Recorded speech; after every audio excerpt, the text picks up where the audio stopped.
agradecendo as nossas três conferencistas do painel feminino. Não sei se isso é machismo, falar hoje em dia isso, mas não é machismo, são três mulheres e então painel feminino. Queria agradecer as três pelas intervenções e abrir, então, os debates pelos nossos próximos minutos, que são vários agora. Deixa eu fazer uma nota, viu, Cláudia? E é uma nota absolutamente importante para mim.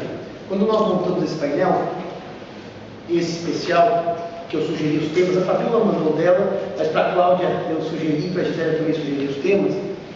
A Cláudia foi absolutamente cientificamente e tecnicamente honesta em dizer: eu sou minoritária de BDFAM com relação à posição da separação. O que eu acho fantástico, porque esse evento, mais uma vez, corrobora com uma tese de que o BDFAM é plural nas suas opiniões, nas suas ideias, nas suas crenças e nas suas convicções. Então, feita essa nota, até me perguntaram do próprio Instituto, mas a Cláudia Portugal, eu acredito, não pensa? Não, porque o BDFAM também pensa isso. Se você é do BDFAM e pensa diferente, é o que o BDFAM pensa. Não majoritariamente, claro, mas é também o pensamento do BDFAM. Portanto, eu acho que, nesse ponto, eu queria deixar essa nota da importância do pensar diferente de uma instituição democrática como a nossa, que ouve e acolhe a todos. Então, feita essa nota de agradecimento, especialmente por causa da diferença, eu passo a palavra ao primeiro arguente, que é o professor Flávio Cartucci, que provavelmente vai dizer que a separação no Brasil não existe mais. Penso eu, não sei. Sim, sem dúvida é o meu pensamento, acho que é o pensamento do professor Paulo Luco também, mas eu quero fazer uma provocação. Será que esse debate ainda é necessário? A separação praticamente caiu em desuso no Brasil. Aproveitando do professor Cartucci, Cláudia, como você é uma advogada militante, eu queria que você desse um outro dado, em que pese a sua convicção pessoal que a separação não acabou, como ficou bem claro, se realmente ainda há uma grande procura pela separação, assim, comparado ao número de divórcios, não estou dizendo que não haja ninguém que queira separar, evidentemente, foi uma análise comparativa, aproveitando do professor Cartucci, e você deixou claro, se eu não me perdi na sua palestra, que os juízes, muitos deles, não aceitam, simplesmente falam, acabou a separação. Dá os dados, independente das nossas convicções teóricas, a situação da separação no Brasil hoje, até para a plateia portuguesa entender como é que isso acaba ficando. No Brasil, a separação ainda é muito procurada, pelo menos eu tenho essa estimativa lá no meu escritório, eu tenho, pelo menos hoje, 4 casais que querem se separar, não querem se divorciar. O Colégio Notarial só detalha a pesquisa que o índice de separação é irrisório hoje, de escritura de separação. Até porque para escritura existe uma outra alternativa. Se o tabelião não fizesse escritura de separação extrajudicial, ele pode fazer uma escritura de separação de fato. De corpo. Ou de corpo. Mas, Cláudia, na sua advocacia, as pessoas procuram mais para separar, mais para divorciar. Essa é a provocação. As pessoas não têm noção da diferença entre separação e divórcio. Quando lhes é explicado que, infelizmente, e aí eu passo para os meus colegas, no Código Civil Brasileiro está previsto que se o cônjuge separado, porque só separado é cônjuge ainda, vier a necessitar de alimentos, o outro será obrigado a prestá-lo, se o juiz assim entender cabível ao caso concreto. Eu sei que me dirão: já viu um separado pedir alimentos e conseguir?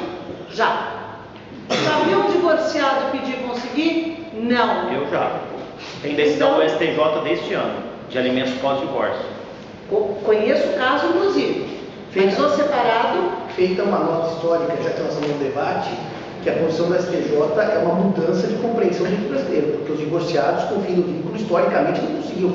Não como conheço a decisão do professor Cartucci, não estou infirmando a decisão. Estou dizendo que, historicamente, divorciados não são mais casados, não há mais o vínculo que os unia, então os alimentos realmente seriam prejudicados historicamente. Essa é uma releitura a partir da lei de 66. Portanto, eu compreendo a extensão. Então, quando trazido isso para o homem lá, né? O bonus pater família, o homem de padrão médio, ele se questiona rapidamente. No Brasil, os maiores de 70 anos tem de se casar no regime da separação obrigatória. Aqui são 60, né? Um dos casos de separação que hoje eu tenho é exatamente esse. O homem que ainda não fez 70 anos não quer se divorciar da esposa, porque ele não quer casar com a companheira atual. E ele sabe que se ele se divorciar, a companheira o pressionará para casar. Ele quer continuar numa união de fato com a companheira. Isso é uma razão jurídica? Não. Mas também não me parece ter nada de errado. Nesse caso específico, a separação do fato da esposa não vai permitir que se gere uma união estável, no artigo 123, parágrafo 1º, que vai gerar os efeitos exatos que ele quer fugir? Eu até complemento.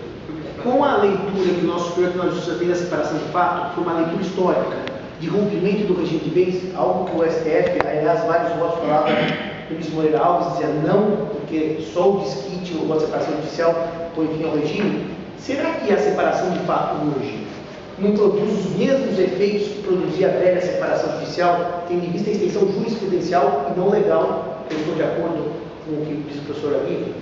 O que o professor Simão coloca é que nós temos no direito sucessório brasileiro a posição daqueles que vivem em união estável, que vivem em união de fato. Então a pergunta do professor é a seguinte: a circunstância de amanhã ou depois, ainda que esse homem apenas se separe, esta companheira dele não poderá comprovar que já mantinha união de fato com ele e nós temos todos os direitos atribuídos a essa companheira? Sim e não. O Brasil, com todo respeito,